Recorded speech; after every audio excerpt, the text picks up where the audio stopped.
বোন খুব সুন্দর প্রশ্ন করেছেন, আর তিনি সাংবাদিকতা পেশায় আছেন। তিনি বললেন যে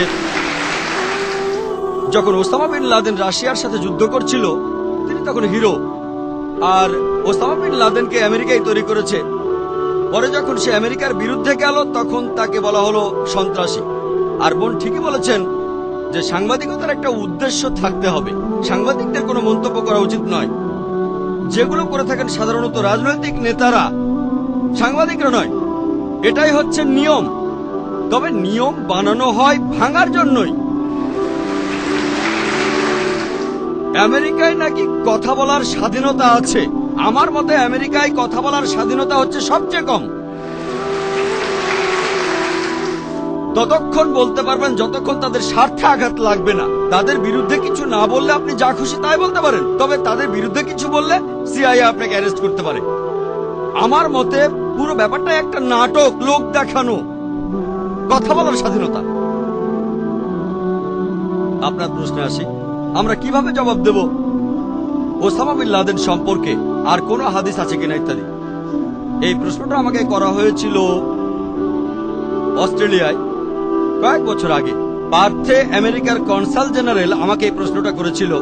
আমার লেকচারের টপিক ছিল টেরোরিজম এন্ড জিহাদ। তিনি প্রশ্ন করলেন, ভাই জাকির, আপনি কি মানেন যে ওসামা বিন লাদেন একজন টেরোরিস্ট?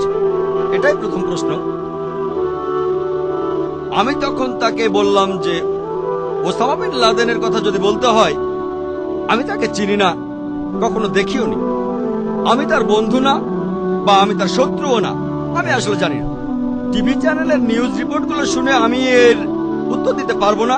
বিবিসি আর সিএনএন, আল্লাহ পবিত্র কোরআনে বলেছেন, সূরা হুজুরাতের 6 নম্বর আয়াতে উল্লেখ করা হয়েছে, তোমার কাছে যদি কোনো বার্তা আসে সেটা পরীক্ষা করে তারপর খবরটা অন্য কাউকে বলো। মিডিয়ায় সিএনএন আর বিবিসিতে যে নিউজগুলো দেখানো হয়, সেই নিউজ রিপোর্ট দেখে আমি বলতে পারবো না যে আপনার কথা ঠিক, কারণ আমি জানি খবরগুলো বানানো। যদি না বুঝি যে খবরটা আসলেই সত্যি। আর ইয়োহান রেডলি যখন আফগানিস্তান থেকে ফিরে আসলেন, তাকে প্রশ্ন করা হয়েছিল আল কায়দা সম্পর্কে মতামত কি। জানেন তিনি কি বলেছিলেন? আমার সন্দেহ হয় আল কায়দা আছে কিনা।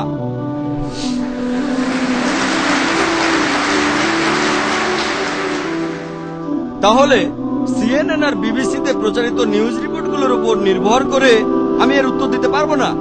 আল্লাহ জানেন আসল ঘটনা কি। তবে সিএনএন কে কন্ট্রোল করে আমেরিকা। সেখানে জানতে পারি যে তারা হাজার হাজার আফগানিকে হত্যা করেছে, ইরাকে আক্রমণ করেছে। এই চ্যানেলগুলোই বলে। এই চ্যানেলের মালিক যারা, তারাই যখন এগুলো বলছে আর গর্ব করছে, তাহলে এই খবরটা নিশ্চিত। তাহলে যদি বলেন কে 1 নম্বর টেরোরিস্ট, আমার মতে জর্জ বুশ। এই কথাটা পরের দিন পেপারে হেডলাইনে আসলো যে ডক্টর জাকির নায়েক বলেছেন তিনি একজন মৌলবাদী আর জর্জ বুশ 1 নম্বরের টেরোরিস্ট। অস্ট্রেলিয়ার নিউজ পেপারে হেডলাইন হয়েছিল। জানেন, কিছুদিন আগে একটা সার্ভে করা হয়েছিল, আমেরিকার শিকাগোতে একটা সার্ভে করা হয়েছিল, আর সেই সার্ভেটাতে টেরোরিস্ট হিসেবে নাম দেওয়া হয়েছিল 3 জনের। 3 জন। 1 নম্বর ওসামা বিন লাদেন, 2 নম্বর সাদ্দাম হোসেন, 3 নম্বর জর্জ বুশ। আর এই সার্ভেটা শিকাগোর বিভিন্ন শহরের লোকজনের উপর করা হয়েছিল যে আপনাদের কি মনে হয়, মুসলিম অমুসলিম সবাই, অমুসলিমরাও, আপনারা কাকে 1 নম্বর টেরোরিস্ট মনে করেন? আর উত্তরগুলো সব একই। উত্তরগুলো একই রকম। সবাই বলছে জর্জ বুশ। সবচেয়ে কম ছিল 74%। 74% লোক বলেছে জর্জ বুশ 1 নম্বর টেরোরিস্ট। আর সবচেয়ে বেশি 78% বলেছে যে তাদের মতে জর্জ বুশ 1 নম্বর টেরোরিস্ট। আমি না। তবে লোকজন আসলে এসব কথা বলতে চায় না। মানুষ এসব কথা বলতে ভয় পায়।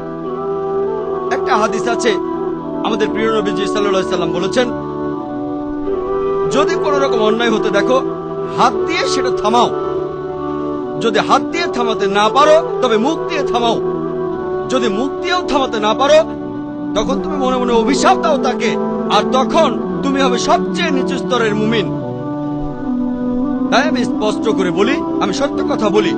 আল্লাহ কিছু মানুষকে হাত দিয়ে থামানোর সামর্থ্য দিয়েছেন, কিন্তু তারা না থামালে আল্লাহ তাকে প্রশ্ন করবেন। আল্লাহ অন্তত কথা বলার সামর্থ্য দিয়েছেন, তাই আমি কথা বলে যাচ্ছি। এ কথাটা আমি ইংল্যান্ডেও বলেছি, সেখানকার পুলিশ চিফের সামনে, সেখানকার মেয়রের সামনে, আমেরিকায় বলেছি, অস্ট্রেলিয়ায় বলেছি, মালয়েশিয়ায় বলেছি। তবে আমি বলেছি হিকমার সাথে কথা বলেছি। আল্লাহ আমাকে কথা বলার সামর্থ্য দিয়েছেন। যদি আমি না বলি তাহলে আল্লাহ আমার এই ক্ষমতা কেড়ে নেবেন। আল্লাহ আমার কথা বলার ক্ষমতাটা কেড়ে নেবেন। এটাও না পারলে মনে মনে অভিশাপ দেন। আর অমুসলিমরাও এ কথা বলছে। জাকির নায়েকের কথা বাদ দাও, আমেরিকার বেশিরভাগ অমুসলিমরাই ইউনিভার্সিটি অফ শিকাগোর একটা সার্ভে রিপোর্ট অনুযায়ী আমেরিকাতেই তারাই বলছে জর্জ বুশ 1 নম্বর টেরোরিস্ট। আপনারা যদি ইন্টারনেটে যান এমন কথাও দেখবেন, আমি বলছি না সেটা ঠিক না ভুল। তারা বলছে যে 11ই সেপ্টেম্বরের সেই দুর্ঘটনা ভেতরের কেউ ঘটিয়েছিল, আর কয়েকজন তো বলছে জর্জ বুশ নিজেই এই কাজটা করেছে। এবার আমি বলি মুসলিমরা কিভাবে জবাব দেবে। লন্ডনের সেই 7ই জুলাইয়ের বোমা বিস্ফোরণের পর কি হয়েছিল? আমেরিকার প্রায় বেশিরভাগ মুসলিমরা এক জায়গায় হয়ে নিন্দা করলেন, ইংল্যান্ডও তাই। ইংল্যান্ডে একই ঘটনা, তাদের নাম বলছি না, আমি তাদের অনেককে চিনি। তারা নিন্দা করলেন যা ঘটেছে 11ই সেপ্টেম্বর নিউ ইয়র্কে, এটা হারাম, এটা ভুল, আমরা নিন্দা করছি। 7ই জুলাই যা ঘটেছে লন্ডনে 50 জনেরও বেশি লোক মারা গেছে, 11ই সেপ্টেম্বরে 3000-এরও বেশি লোক মারা গেছে, আমরা নিন্দা করছি। Full stop. আর তারা যা বলছে ঠিক কথাই বলেছে, আমিও একমত। পবিত্র কোরআনের সূরা মাইদার 32 নম্বর আয়াতে উল্লেখ করা হয়েছে, যদি কেউ অন্য কোনো ব্যক্তিকে হত্যা করে, সেটা যদি হত্যার অপরাধ বা কোনো ধ্বংসাত্মক কাজের অপরাধ না হয়, তাহলে সে যেন পুরো মানুষ জাতিকে হত্যা করলো। আমিও এই কাজে নিন্দা করি। যদি 11ই সেপ্টেম্বরে 3000-এরও বেশি নিরীহ মানুষ মারা যায়, সেটাকে নিন্দা করাই উচিত। লন্ডনে 50 জনেরও বেশি নিরীহ মানুষ মারা যাওয়াটাও নিন্দনীয়। তবে এখানেই থেমে যাওয়া যাবে না, এটারও নিন্দা করব যে আফগানিস্তানে হাজার হাজার নিরীহ মানুষ মারা গেছে, এটাও নিন্দনীয়। ইরাকে যে হাজার হাজার নিরীহ মানুষ মারা গেছে সেটাও নিন্দনীয়। বসনিয়ায় যে হাজারো মানুষকে হত্যা করা হয়েছে সেটাও নিন্দা করবো আমরা। প্যালেস্টাইনে যে হাজারো মানুষকে মারা হচ্ছে সেটাকেও নিন্দা করতে হবে। আমরা ভয় পাবো কেন? তবে আমেরিকানদের প্রশ্ন করলে তারা বলে না, আসলে আমেরিকা দেশটা একটু আলাদা, যদি বেশি কথা বলি তাহলে সমস্যায় পড়ে যাব। আমি বললাম কেন? আমেরিকা তো সেই দেশ যেখানে কথা বলার স্বাধীনতা আছে। তাহলে ভয় পাচ্ছেন কেন? আমি ইন্ডিয়ায় লেকচার দিয়েছি। যারা বোম্বে সম্পর্কে জানেন, বোম্বের পরিবেশ পরিস্থিতি ভালো না। আমেরিকা আর ইংল্যান্ডে তাও কিছু কথা বলার স্বাধীনতা আছে। লোকজন আমাকে বলে, ভাই জাকির, কেউ আপনাকে হুমকি দেয় না? এটা আমার পেশার নিত্য সঙ্গী। এগুলো আমার পেশার নিত্য সঙ্গী। আমাদের নবীজিকেও কি হুমকি দেওয়া হতো না? আমরা তো নবীজির মত অনুসরণ করছি। আল্লাহ তাআলা আমাদের রক্ষা করবেন। তবে যখন কথা বলবো তখন হিকমার সাথে বলবো। তাহলে যখন কথা বলবো তখন বলবো যে নিরীহ মানুষকে হত্যা করা নিন্দনীয়। আমরা মানি যে 11ই সেপ্টেম্বর যে 3000-এর বেশি মানুষ মারা গেল সেটা অন্যায়। আমরা মানি যে লন্ডনে যা ঘটেছে সেটা অন্যায়। তবে অন্য সব অন্যায়গুলোরও প্রতিবাদ করতে হবে। যখন একজন লোক শরীরে বোমা বেঁধে সেটার বিস্ফোরণ ঘটায়, সাথে 20-30 জন নিরীহ মানুষ মেরে ফেলে, তাকে তখন বলা হয় টেরোরিস্ট।